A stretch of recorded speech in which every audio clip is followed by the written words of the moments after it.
Matius pasal 11. Setelah Yesus selesai berpesan kepada ke-12 muridnya, pergilah ia dari sana untuk mengajar dan memberitakan Injil di dalam kota-kota mereka. Di dalam penjara, Yohanes mendengar tentang pekerjaan Kristus, lalu menyuruh murid-muridnya bertanya kepadanya, "Engkaukah yang akan datang itu, atau haruskah kami menantikan orang lain?" Yesus menjawab mereka, "Pergilah dan katakanlah kepada Yohanes apa yang kamu dengar dan kamu lihat. Orang buta melihat, orang lumpuh berjalan, orang kusta menjadi tahir, orang tuli mendengar, orang mati dibangkitkan, dan kepada orang miskin diberitakan kabar baik. Dan berbahagialah orang yang tidak menjadi kecewa dan menolak aku." Setelah murid-murid Yohanes pergi, mulailah Yesus berbicara kepada orang banyak itu tentang Yohanes. "Untuk apakah kamu pergi ke padang gurun, melihat buluh yang digoyangkan angin kian kemari? Atau untuk apakah kamu pergi, melihat orang yang berpakaian halus? Orang yang berpakaian halus itu tempatnya di istana raja. Jadi, untuk apakah kamu pergi, melihat nabi? Benar.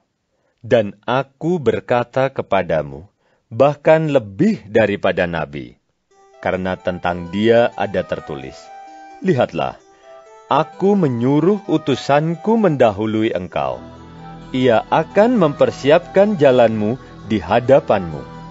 Aku berkata kepadamu, sesungguhnya, di antara mereka yang dilahirkan oleh perempuan, tidak pernah tampil seorang yang lebih besar daripada Yohanes Pembaptis. Namun, yang terkecil dalam kerajaan surga lebih besar daripadanya. Sejak tampilnya Yohanes Pembaptis hingga sekarang, kerajaan surga diserong, dan orang yang menyerongnya mencoba menguasainya. Sebab semua nabi dan kitab Taurat bernubuat hingga tampilnya Yohanes. Dan jika kamu mau menerimanya, ialah Elia yang akan datang itu.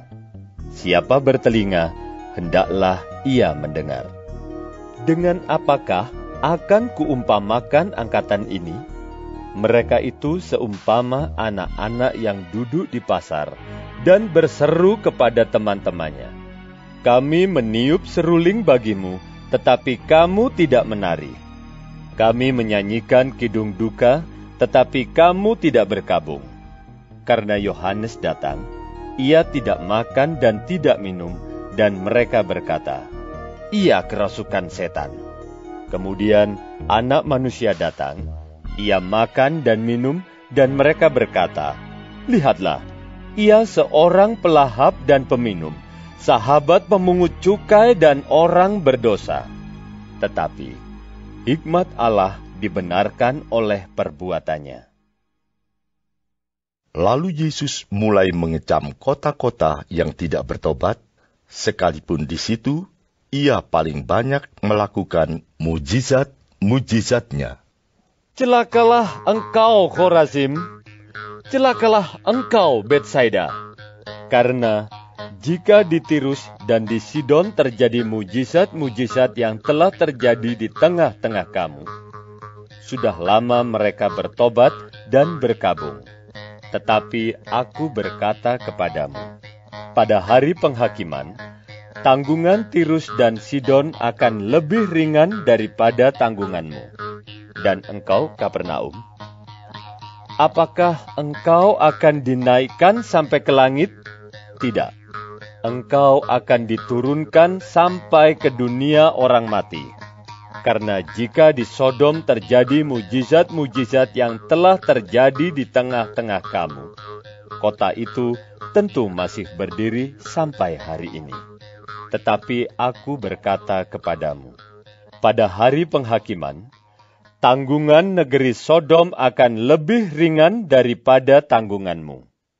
Pada waktu itu, berkatalah Yesus, "Aku bersyukur kepadamu, Bapa, Tuhan langit dan bumi, Karena semuanya itu engkau sembunyikan bagi orang bijak dan orang pandai, tetapi engkau nyatakan kepada orang kecil. Ya Bapa, itulah yang berkenan kepadamu. Semua telah diserahkan kepadaku oleh Bapa-Ku, dan tidak seorang pun mengenal anak selain Bapa, dan tidak seorang pun mengenal Bapa selain anak, dan orang yang kepadanya anak itu berkenan menyatakannya. Marilah kepadaku, semua yang letih lesu dan berbeban berat. Aku akan memberi kelegaan kepadamu. Pikulah kuk yang kupasang dan belajarlah padaku, karena aku lemah lembut dan rendah hati, dan jiwamu akan mendapat ketenangan. Sebab kuk yang kupasang itu enak, dan bebanku pun ringan.